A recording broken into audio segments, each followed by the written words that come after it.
Okay, Chairman McHenry, good morning. Good morning. What a good start. Yeah, right? So how does it's your first time to Korea, right? It is. It's amazing. So how really does it feel? Well, I feel like I'm living in the future. Yeah, in what ways? Well, we're 13 hours ahead that's of my true. East Coast United States time, but also where we are with fintech generally, but specifically crypto. This is an amazing place to be, and especially right now. Which is why you should then say hi to the audience here, the Bitcoin, Hello, the blockchain Korea. community. Honored to be with you. Well, let me try it out. 안녕하세요. Oh, that's good. Okay. It's gotten much better than last night. So you practiced. Oh, yeah. You clearly Well, practiced. yes. Which is great. Yes. All right, and I see your blue bow tie matching our color, the theme of our event, and also the theme of the It's color like I of got the memo Upbit. from you or something like that. Yeah, I was gonna Yes. sort of keep that as a secret, but you spilled it. Anyway, so I have to admit, Chairman, I actually really thought about wearing a bow tie today to match you. Well, please you don't have wear a one? bow tie. You don't have to insult yourself like that. But I did bring Oh a bow my. tie for you. Oh my God! So, Thank you there you so go. much. But That's so please, nice of you. don't wear it. Just hold on to it. No, but I'll Thanks. not today, but someday I will definitely wear it, remembering you. Thank you so much for that. That was a surprise. So I thought about wearing a bow tie, but then I realized I can never compete with you because you're one of the most stylish politicians I have ever met. And New York Times have agreed with me. So they actually named you one of the most stylish people in 2023. Look at that. When was this, Chairman? Well, this picture is actually when I was serving as temporary Speaker of the House. We had a little upheaval in October of 2023, and I ended up being Speaker of the House for 23 days in a period of transition. So whenever I see this picture, bad memories come flooding back. But one of the quirks was the New York Times realized that I like wearing bow ties and did a story about this, and rated me as one of the stylish people of 2023. Proof that the New York Times doesn't get everything right. No, but I think, well, I agree that they don't get everything right, but this one was right, in my view. Thanks. You look so stylish there. So before we dive into policy, let's talk about your bow tie a little more. So when did the bow tie become your signature look? I think the key moment was when I decided that I didn't really care what other people thought. And there's so much ambition in Washington and with politicians generally that everyone's so protective of their image. And what I wanted to convey, well, first of all, I like bow ties. And I decided that I was not going to care what other people thought of my image. I was just going to focus on the work. And so I think this was part of the recognition that I wasn't concerned about other people's judgment of me. I was just going to focus on the policy I cared about and getting things done and let everything else shake out for itself. So it wasn't just about style. It was actually a sort of portraying your own sort of like philosophy and what your values about your work, politics, leadership, and lifestyle, and everything. Yeah, but Yeah? yes, it's true. And I think the key piece was I was focused on getting things done, not on what other people thought of me. Right. And when you can focus on the work in the midst all the pushes and pulls of politics, when you focus on the work, not on getting credit or getting recognition, things really can unlock, and you can move serious policy and engage in big matters, which is what I try to do in my career. I mean, even before going into policy, I think when you wear a bow tie as expressing yourself, and sort of telling people that it's okay to be yourself and focus on what you believe in, I think that gives a very strong message to the kids that you have too, right? The three kids, was it 4, 7, and 11? Yeah, young kids. Yeah? Well, actually, this feels like more of a therapy session. No, when but we started for thinking them, about this. like, did that get across to them? Like that message, it's okay to be yourself? role model, being the father? I think so. You And I think think my so? kids get that in their own ways. Yeah. That they can be themselves and not have to worry about society's judgment of them. I think that actually quite relates to the crypto community, because when everybody around the world said no to crypto, like, why are you doing crypto? Like, this community, the crypto community, held on to that belief, and they were being themselves, no? Absolutely, and I think that's part of the ethos, which is a countercultural bet at its inception, where crypto innovation stood in the face of all of traditional finance and what we've known over the last few hundred years of how finance was supposed to work. And now, building new technology, it enables a new form of commerce, new form of connectivity, new form of innovation built on open, permissionless rails. It is a very different mindset than what is traditional finance, Right. which is a breath of fresh air. Great. Okay, so you entered Congress, the US Congress, at just 29. Who's old, like not 29 yet? See, everybody's older than 29, almost everyone. And at 29, you were already in Congress.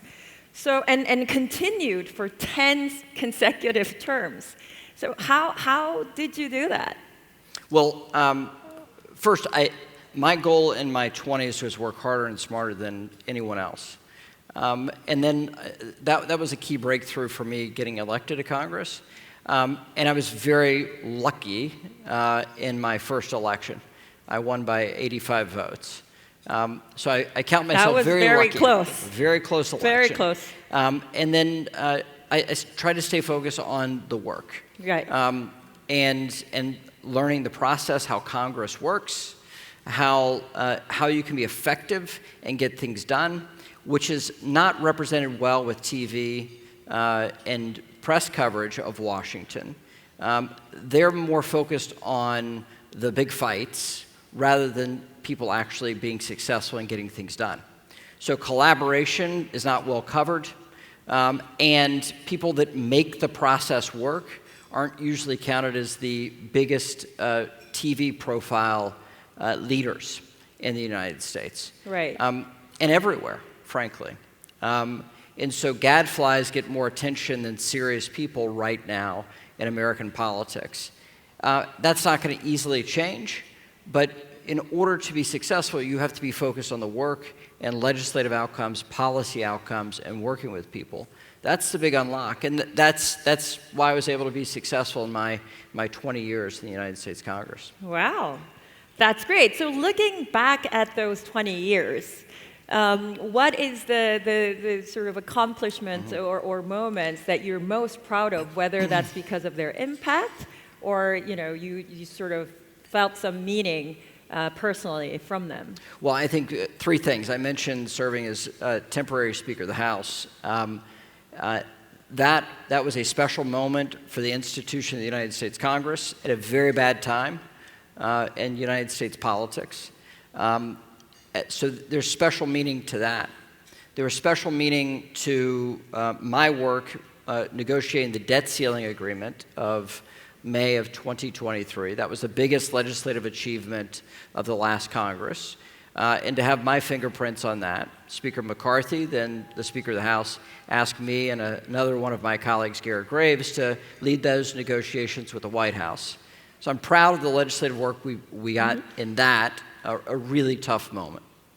But number one, and the number one piece of affection number one piece of legislation I have the most affection for is the work that we did in passing FIT 21, which was the crypto market structure bill that we passed last Congress with bipartisan support. That was the key breakthrough for crypto in the United States, and the first visible sign that we actually had something going that was bipartisan and much larger than the domestic fights we've had on crypto in the United States. So that's the number one in my mind.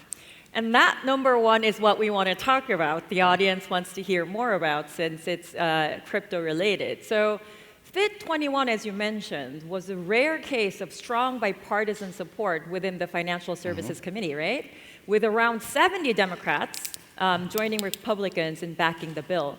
Did you anticipate this level of support? And you know, how do you think, what do you think made it possible? I'm sure like everyone here and all the politicians around the world would love to know. Well, first, let's talk about the context of where we stood.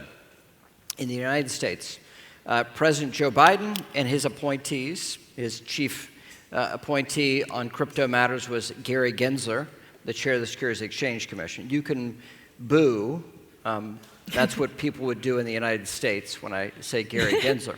I'll do that for you, boo. Yes. But at that moment, we had a highly anti-crypto president in the White House, and his appointees were really anti-crypto. And so I was doing legislative work for us to have a regulated stable coin at the federal level in the United States and to have clear market structure rules so crypto could continue to exist and you could take investments to create new technology. And so my Democratic colleagues saw the White House as anti-crypto, and it made it very difficult for them to engage with me on policy. But we worked intently to build consensus with like-minded Democrats that saw crypto as the future, that they wanted to be affiliated with this new technology, and they truly thought of it as Web 3.0. So we worked very intently with them on policy and on substance, and listening to their concerns and ensuring we had consumer protection in building this new crypto market. But also recognizing that crypto is new and distinct and doesn't have the attributes, as technology, does not have the natural attributes of securities in a traditional sense. So we need to have a new format for how we regulate crypto. So we built that consensus, and then the politics moved. We saw, my Democratic colleagues in particular saw that they did not want to be affiliated with an anti-crypto regime like Joe Biden and Kamala Harris presided over. They heard from their constituents who owned crypto, who held crypto, that believed in crypto, and they wanted to be on the side of their constituents, and they wanted to be on the side of innovation. And so as things heated up politically, my Democratic colleagues understood that they wanted to be affiliated with the future, not the past, and Joe Biden was the past in defending the past. And so they broke free, and I thought they'd break free slightly, right? A small number of Democratic members. But we had a record number with 70 Democratic members voting with all the Republicans in the House, and that was a watershed moment for crypto. That's amazing. And then everything shifted going into the presidential election, where the world of crypto said we have to be all in. We cannot allow another Biden-Gensler regime in the United States. Crypto cannot stand that. American crypto cannot stand that, and it would be bad for the world of crypto if the United States were so anti-innovation. So the crypto community went all in for candidate Trump, and now you have in President Trump the most pro-crypto president in the world. Ever, yeah. Which is so dramatically different than the Biden regime that was anti-crypto and was doing enforcement actions that were completely unjustified by any actions of the innovator and the technology. So it is a changed game in the United States based off the last election, but it was built around solid policy and the eye-opening fact that if crypto did not get engaged politically, it would die in the United States. Right. And now it's very much alive. Right, for sure. I mean, it's all sort of like, kind of feels like it started from FIT 21, and then now it sort of, with the new government and everything, the focus of President Trump, it's sort of like blooming up there. So let's kind of like roll back in time a little bit and look at the earlier days. When did you first sense the need to pass a law on digital assets, and what were some of the early stage ideas you had that eventually evolved to FIT 21? Well, very early on, I followed Bitcoin from the very beginning, actively. And in the early days, I realized that if Congress was going to act legislatively, it was going to end up with bad policy. It was going to be reactive. It was not going to be thoughtful. It was not going to be first principles oriented.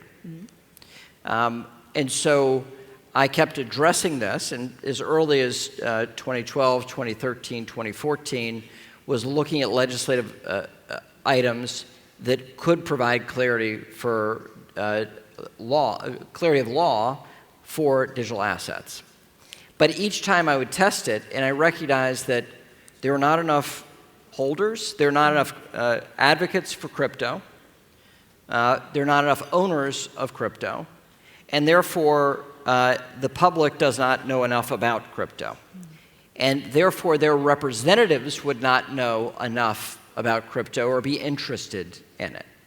So each time I tested this, I realized that if we had legislated then, we would have gotten it very wrong. So you waited. So we waited. And then we came back in 2017 and tried to figure out a way under the first Trump administration. But even then, I recognized that my colleagues did not hear from their constituents about crypto. Right. Everything shifted in 2023 and 24, where the world of crypto got politically active, and they asked consumers, the users of crypto, to speak to their representatives and say, clearly, we hold this asset, it is the innovation of the future, and you will be judged harshly at the ballot box if you don't get right, if you don't have a thoughtful approach to crypto. And that opened everything up politically, where we have supermajorities in the United States House and United States Senate that are pro-crypto, beyond political parties, beyond the divide of the anti-Trump or pro-Trump movements in the United States. Crypto stands above that and has wide bipartisan support. That is something that was not available even 3 years ago, right. And is now the fact of politics in the United States. It's right. a great thing. So it was like a lot of factors, like big sort of like prongs coming together, like the popularity, the technology, and the political climate. Yeah, no, that makes perfect sense. And the fact that you waited before trying to move forward when the mood wasn't there yet. That's right. I think it's great. And this is a message for the rest of the world, right? In representative countries, if you don't prioritize your constituents' needs, they will punish you at the ballot box. Yeah. That is true everywhere in the globe that cares about what their people care about. And not every regime does. Not every governmental system is representative in that way. But over time, those countries that, like here in Korea and in the United States, we get policy right over time because the people speak and the people have the final say. Coming from a politician who was in Congress for 20 years, very trustworthy. Okay, so actually we've talked about this a little bit, so let's dig a little deeper. So the groundwork you laid with FIT 21 sparked the US government to shift gears this year to bring blockchain to the mainstream with the Crypto Summit in the White House, followed by the introduction of laws such as Genius Act in the Congress, and the SEC's Project Crypto initiatives announced by Chairman Paul Atkins. So it shows that not just the lawmakers, but now regulators are also beginning to align in terms of getting the growth of digital assets. How was the US government able to focus on building such a young industry into the center of global attention? Well, two ways. First, activist. There's activism in the election, and therefore crypto became prioritized around folks very interested in getting results. So it goes back to the people. But President Trump clearly heard the call. When Eric Trump described his father going to the Bitcoin conference in Nashville. And he heard the response. He understood that it's popular. And there's a lot of misunderstanding and a complicated understanding of President Trump and his style. But on this account, what he saw was crypto was popular. And he wanted to be on the side of what was popular. And enhanced people's individual power. And he's speaking to that. So the reason why the United States is in a very different position right now is as a direct consequence of President Trump being elected. He has prioritized it, crypto, getting the market right, number one. Number two, he has directed his appointees to make crypto a very high priority. Mm-hmm. And he has directed them to act quickly. And so his regulators, not just in crypto, but across the board, are acting very quickly in an unprecedented way to deliver effective regulatory changes to unlock the market.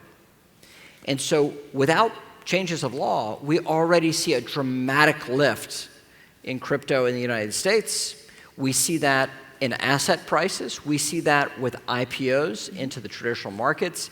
It is a very, very different marketplace in 2025 in the United States than it has ever been for crypto. And that is as a direct consequence of President Trump and his prioritization of our issue that we care so deeply about. Right. So I think you mentioned yesterday when we were having a sort of brief chat that you felt that the U.S. also was behind before. And then sort of with this change of President Trump's second term, it kind of really blew up really quickly when you felt that U.S. was sort of like behind and you were learning from different markets the do's and don'ts. Can we talk a little bit about that? Oh, absolutely. Yeah. And so let me speak to this.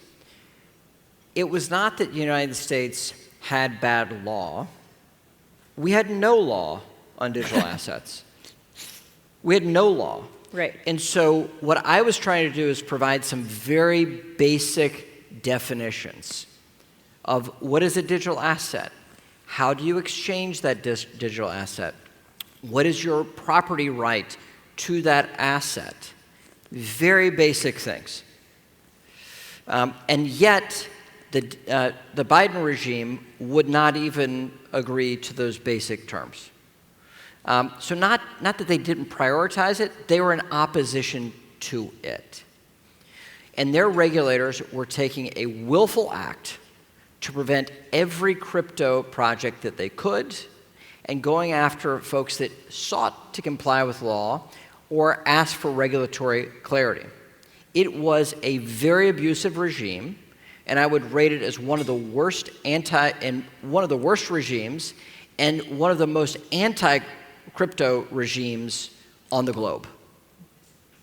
So for us to go from that to President Trump in his first months in office inviting crypto executives to the White House for a summit directly with him was the biggest turnaround. Mm-hmm. If you could imagine, the Biden regime thought that crypto innovators should be in jail, and the next President Trump invited him to the White House. Welcome to White House. Open the front door. Yeah. Dramatic change. And it cannot be minimized on how dramatic that change is in the United States of tone. That's very telling.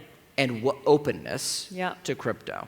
And America is truly back in the game on crypto, just with that tone change. We've got a lot more work ahead, but we are now firmly catching up to the rest of the world, just by the changes that President Trump has made in 9 months this year. Yeah, no, you're not just catching up. Like, your vision is to become the crypto capital of the world, as we also talked about with Eric Trump. So in order for the US to really become the crypto capital of the world, there's more work to do, as you just mentioned, right? Not just in terms of international coordination, but also you have homework to do at home. What kind of global coordination do you think is necessary, and what domestic challenges still need to be worked on in the U.S. to get there? So let's start with the domestic challenges. Yeah. And I think these are both incredible questions. The domestic challenges. First, we've passed one law in crypto, and that is defining what is a stable coin. In the United States, we've had the benefit of innovation at the state level. At the federal level, we have a very complicated regime for federal regulation in the world of finance. I don't recommend it to the rest of the world. It is overly complex and divided and not easily remedied. Though I would say on crypto, we're getting it right. We're improving the situation. So the first piece is a regulated stablecoin. That is, it's designed off the New York law, and New York has the most issuances of US-denominated stablecoins. So we've copied that in many ways and enhanced it with the passage of the Genius Act into law in July. We now need to have the full-scale market structure bill, which is now called Clarity, the Clarity Act, led by Chairman French Hill in the House.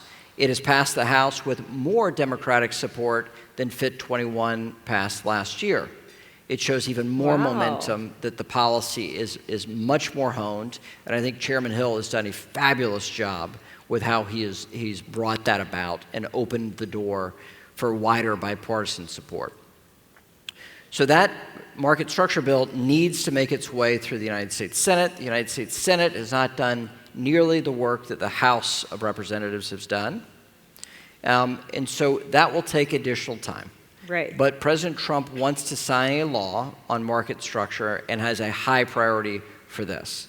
So I think this will happen between now and the end of the year in the United States, which will then result in the regulators having to write regulation over the next year or two to fully define what is the crypto marketplace in the United States. So there's a lot of work still to be done in the United States for full clarity of what is a digital asset, means of exchange, and the granular details that we think are very important to get right. International coordination will come thereafter. Right. And we want to understand, I think it's very important for us to deem as equivalent regimes that are attempting to get it right. I think the experience here and the first presentation from Upbit's CEO, laying out this vision for what a centralized exchange looks like and how it should function, that looked a lot like our United States domestic conversation. And I think there's an opportunity here in Korea to get that right, to improve the market structure, so you can have more activities brought on chain. I think there's a huge opportunity for us to get this right internationally. But that's going to take much more time. Right. I mean, it's really needed, but like each country will have to come up with their own sort of regime or definitions and kind of work together sort of with one another, right? Yes. Yeah. Yes. And I think there's an opportunity out of that as well. For sure. I think a lot of countries are still with no laws and no definition. So, with the U.S. sort of initiating and leading the movement, I'm sure we'll get there. Yeah, fingers crossed. Okay, since you're now in Korea, like we've talked about your experiences and also the U.S., so let's talk about Korea a little bit and a bit. So you've shared your view on where the U.S. fits into the international landscape. Korea also has been moving on its own regulatory path, and Upbit has been part of that whole journey. Let me briefly share the story with you before I come back to you for questions to sort of bring you up to speed. Korea's regulatory framework has evolved in a pragmatic way, sort of issue by issue, often in response to concrete user protection concerns, rather than from a single master plan. It began with the enforcement decree of the Act on reporting and using specified financial transaction information. This law is difficult to even pronounce, which focused on anti-money laundering. Then came the Act on the protection of virtual asset users, which imposed new safety obligations on virtual asset service providers. And now a more comprehensive Digital Asset Basic Act is under discussion. Upbit has been Korea's sort of #1 flagship digital exchange for the past 8 years, growing alongside with the regulatory journey. And from the beginning, we believed that digital finance would eventually enter the mainstream, hence the theme of this year, blockchain to the mainstream. That guided us to focus on building a structure centered on security, compliance, and user protection. So along the way, we've worked closely with the Korean government and regulators to help shape the framework for a safe and sustainable blockchain ecosystem in Korea. So, Chairman, like looking at this kind of issue-driven, sort of like pragmatic approach, what lessons do you think other markets can take from it, or how might they approach things differently? Well, I think the United States, with the law changes that are happening this year in the United States, it should be a wake-up call.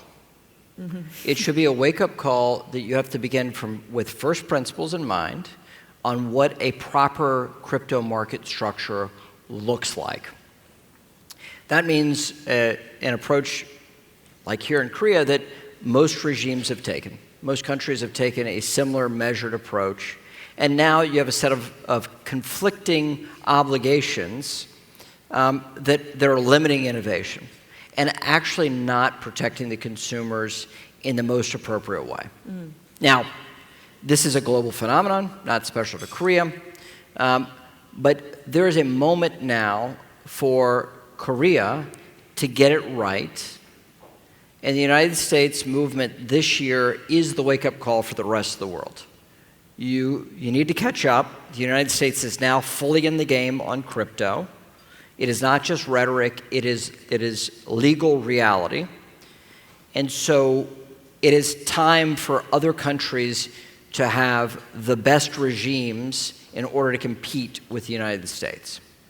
That doesn't mean compete for the fullness of the market necessarily, but it means having a balanced marketplace where you can have innovation, capital formation, come together and unleash the best opportunities for consumers and for innovators. I think it's a huge opportunity. But if you continue on the same path that crypto's been on, and with governments around the world, it won't be the breakthrough that will keep up with what the United States is doing this year. It is a wake-up call for the rest of the world, for sure. Yeah. No, so I mean, you sort of like mentioned that Korea has an opportunity, and this is exactly what our CEO said in the opening, that Korea still has the opportunity to golden to go global. Opportunity, golden, right? The golden opportunity. I heard this repeatedly, and it is true. And the question of mainstream, it is important to state this as a fact that crypto is mainstream. Yes. It is not going to be, it is. And it's a question of whether or not governments and systems or laws recognize the here-ness of it, the now-ness of it, and see the opportunity. So we got the title wrong. Blockchain to the mainstream. It's already mainstream. Yeah, but these are, I mean, this is my view coming in from an outsider. There's so much that is enviable about Korean crypto and the marketplace, and Upbit in particular. And it's a fabulous time. It's a fabulous time. But there's so much more that can be unlocked. Yeah. There's so much more to be unlocked, and it's such potential as well. No, I think Upbit and Korea have really great potential. So what do you know about Upbit? Well, so the fabulous thing is this, and this is what I ask. It says, Sunju, can I take a moment to ask you a question? Yeah, sure. The interesting thing to me from the outside, in the United States, we look at our companies as potential exports. Right. And I see this here in Korea, that is also the same mindset of Korea. Like Samsung and well, you name it. LG and Hyundai, right? Not to bring up HD. Hyundai right now. And no, I did not represent Georgia. I represented a different state. But North Carolina. Yes, North Carolina, and it's not Georgia. So I look at Upbit with such a dominant dominant position here in Korea. Very dominant. The largest fiat market in the world, spot market in the world, is up there. I mean, it is a fabulous thing, and when you see a controlled currency and you see stats like that, it's an amazing product. So why is this not an export? Why is this not a Korean export? And what are the are there plans for expansion? Is there an opportunity for expansion? It's a great question. Like you being, having been in politics for 20 years, like coming up with great questions. No, the current Korean regulation sort of requires that exchanges like ours operate through real name sort of bank accounts, which are then closely tied with domestic banks. So that effectively means that only Korean, sort of almost only Korean residents can be on Upbit. But we don't see it as only limitations, but we also see it as an opportunity as well, because over the years we've been able to build, one of the most secure, one of the most sort of trusted exchange platforms in the world, sort of with the priorities being on security, transparency, and user protection. So although we are mainly serving Korean residents at the moment, when sort of the regulations may evolve, right? And when the regulations do evolve, we are preparing for a future where we can responsibly welcome the global users and expand sort of in line with best practices and also being very transparent and secure. Our infrastructure and security standards are definitely ready to go global when the time comes and the regulations change. It seems natural. It seems like the natural thing. And I think the world is desperate for that competition that Upbit can bring. Yeah, Upbit and the will user be up experience. there. Okay, so Chairman, in the US, you've also faced this challenge of balancing investor protection and innovation. From your perspective, and I'm sure you get this question all the time, but how should regulators strike the right balance, protecting users on the one hand, investors on the one hand, while still giving room for innovation to thrive? Well, I think this is a false choice that regulators want to pose. Should they weight consumer protection or innovation, right? Mm-hmm. It is a false choice. When they have a mindset like this, they think that innovation stands against consumer protection, which is an absurd thing. Yeah. When you have deep, liquid, and vibrant markets, it is very good for the consumer. It's a fabulous thing for the consumer. So we should build, yes, resiliency, and the consumer protections are around knowing that what you're buying is what you're getting, and security around that, right? You've prioritized, Upbit's prioritize cybersecurity and those very important matters. That is a form of consumer protection. But it is also the best innovation, right? It's the best innovation for the business to be regulatorily forward and have sound footing for what they're doing. So when regulators pose that, it is building into this I think a misunderstanding of the marketplace. And I think we should just drive forward with innovation, knowing that innovation over the long run is going to give the greatest consumer good here. And so I reject the premise that you have to make that trade. Yeah, no, I think that's such a It is a good question because it is the fundamental question of regulators around the globe. But I think we have to go in full scale and just blow up that mindset that is the trade-off. The consumers are harmed if you have innovation. That's an absurd thing. I hear you, and I think that's a super wise answer, and I think you should probably go around the world, or better yet, sort of open a YouTube channel and talk about this so the sort of regulators around the world actually hear you and wake up.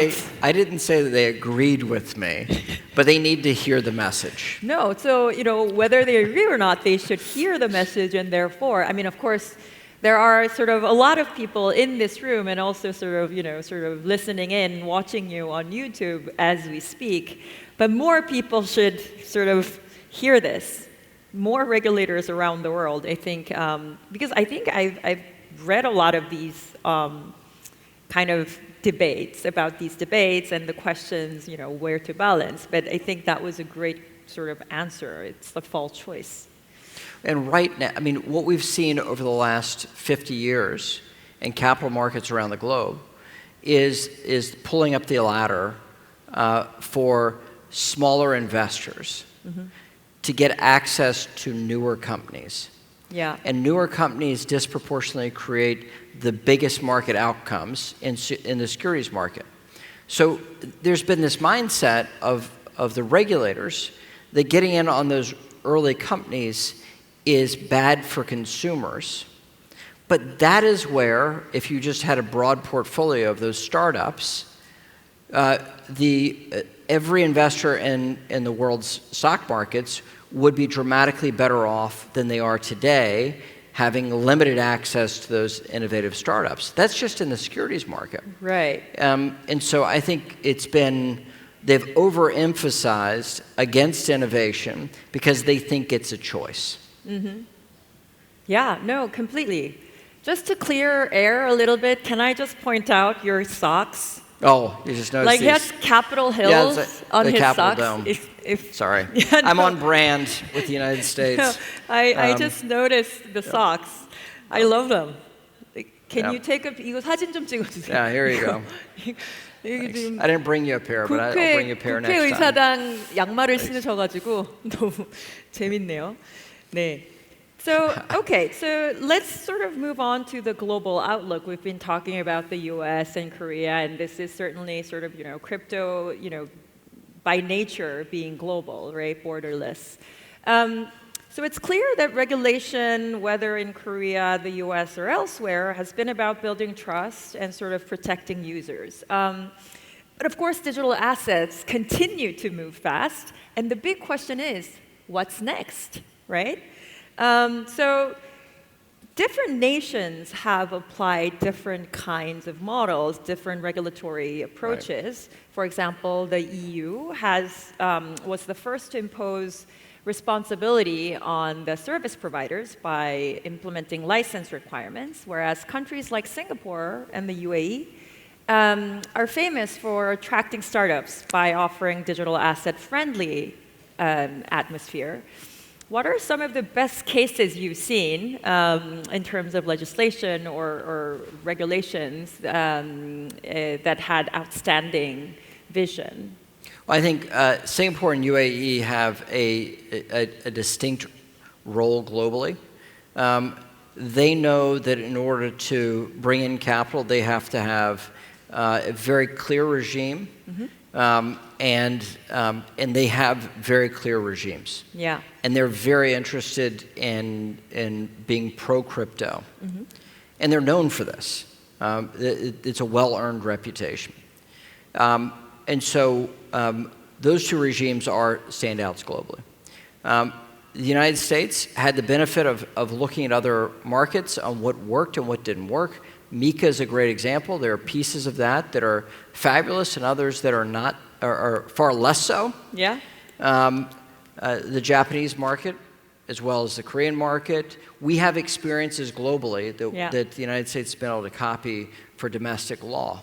But I think the two most laudable regimes globally are Singapore and UAE because of their deep interest in drawing in investment capital globally and in building a workforce out of that. I think it's a great mindset to have in drawing in global capital. Yeah. I think we have some speakers here today from Singapore, and they must be very proud of what you're actually saying right now. And they should be. Yeah, they should be quite proud. Should be. Yeah. But you have to earn this reputation.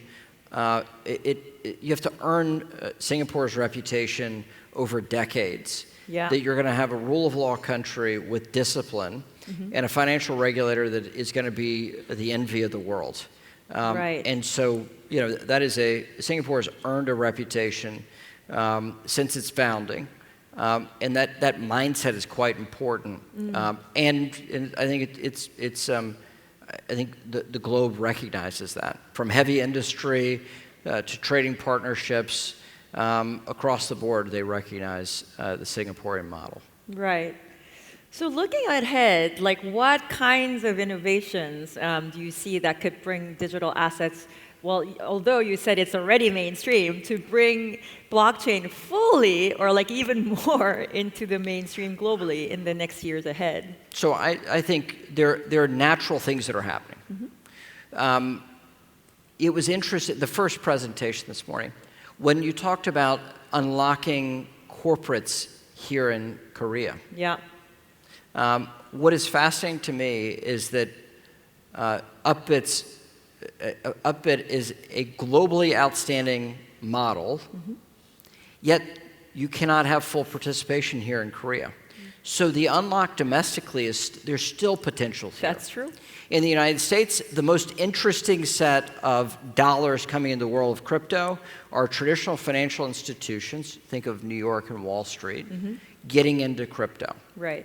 And so you see this with traditional financial products, from IPOs of digital asset companies to ETFs and other mechanisms to get crypto exposure from the world of traditional finance. This is the first wave in the United States. It is different than other investment waves in crypto and asset appreciation, because now you have major US corporates engaged in the space. You see that in the world of payments as well. So that is one piece of innovation that's naturally filling in, now that there's domestic clarity. The second piece is taking traditional pieces of financial infrastructure and bringing them to the faster, better, cheaper model on-chain. And you're seeing this with tokenization of real-world assets. I'm affiliated with Ondo that does work in that realm.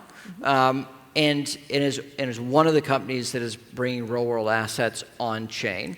I think there's a fabulous set of innovation there around traditional pieces of securities, bringing them on-chain.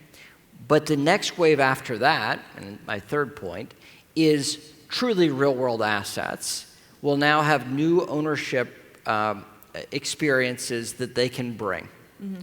And so you can own different pieces of real-world infrastructure in a mass way, because blockchains and crypto open up that way of holding it to the mass of society. That is a wonderful opportunity for the world, and it will be built over the coming generation. And so those are just three areas of taking what is now and repositioning it with blockchains. What comes thereafter are things that we can't even dream of. Right. Built around digital assets. Digital assets linking with AI is a natural set of balancing points. What AI will bring to throwing society off, digital assets can rebalance. And so in a world of deep fakes, how do you verify identity?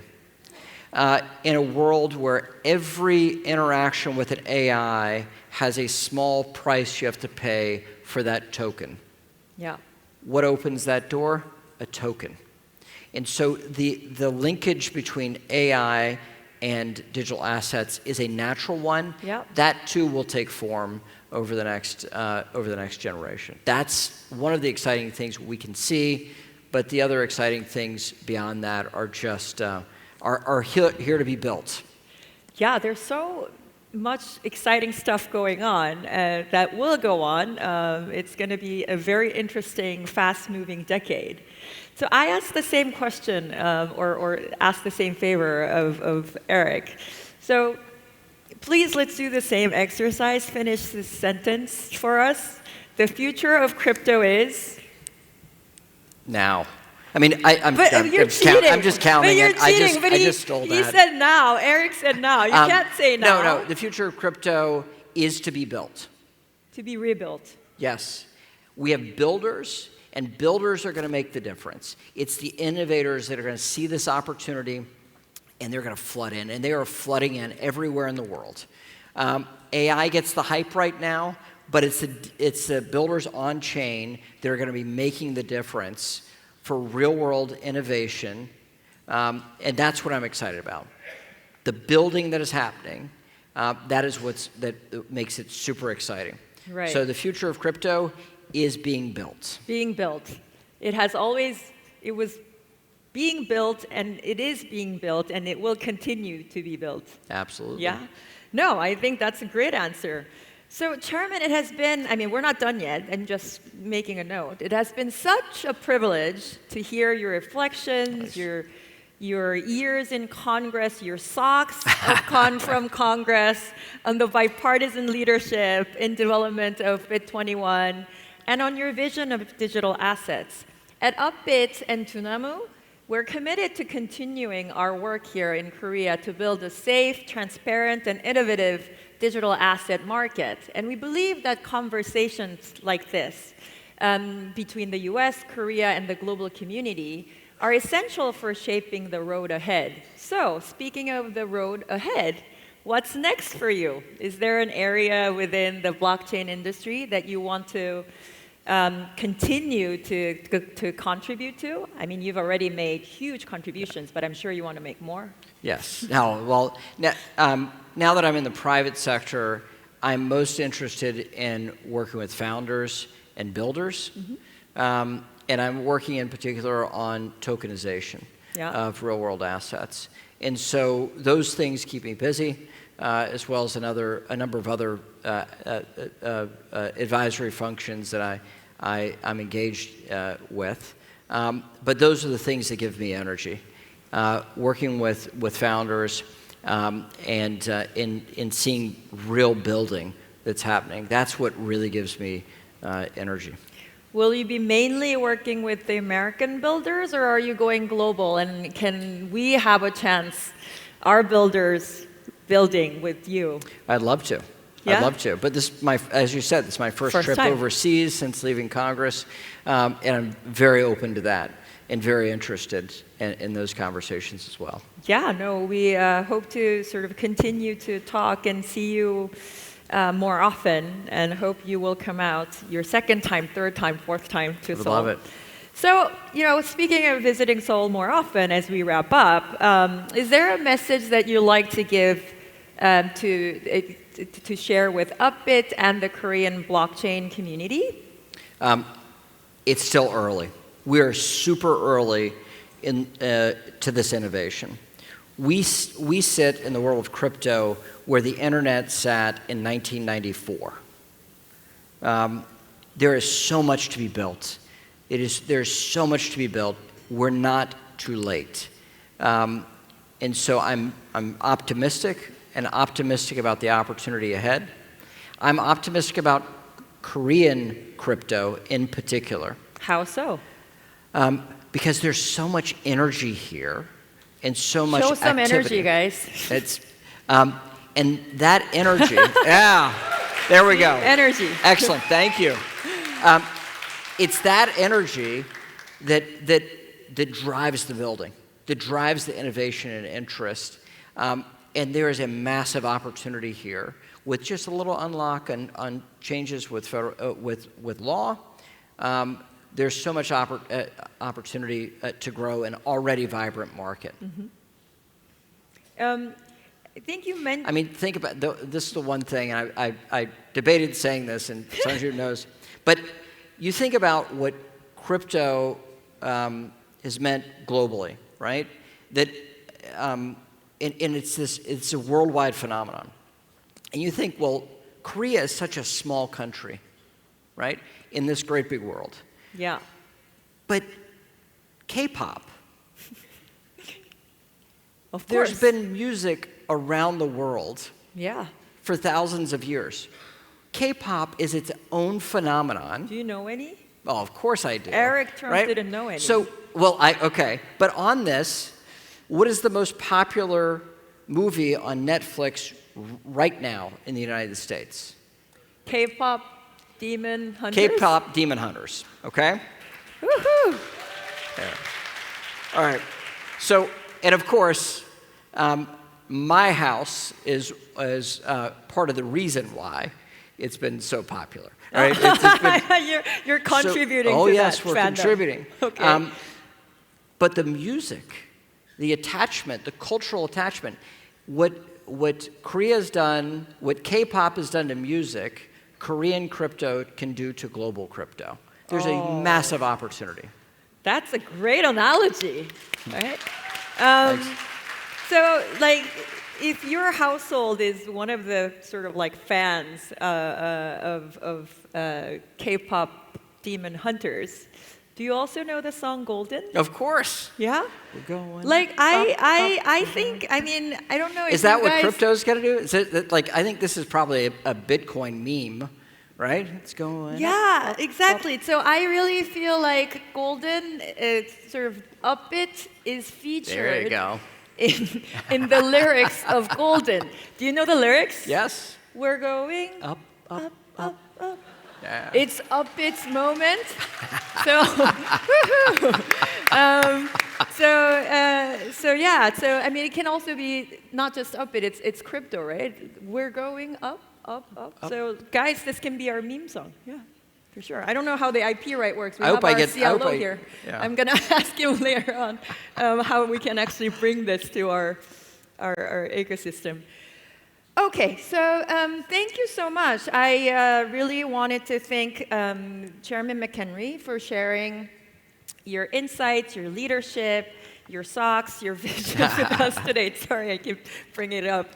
We're especially grateful, again, everyone. He's actually just recovering from his COVID, and he flew all the way last night just to be here. So really, let's wish him speedy and full recovery when we give our heartful applause. And we thank all of you here for joining this conversation, which was really meaningful and fun. Thank you. So let's carry this energy forward as we continue building this exciting future together. Ladies and gentlemen, let's give one more applause to Chairman McHenry. Thanks, Ricky. Thanks. Appreciate it. Thanks. Good.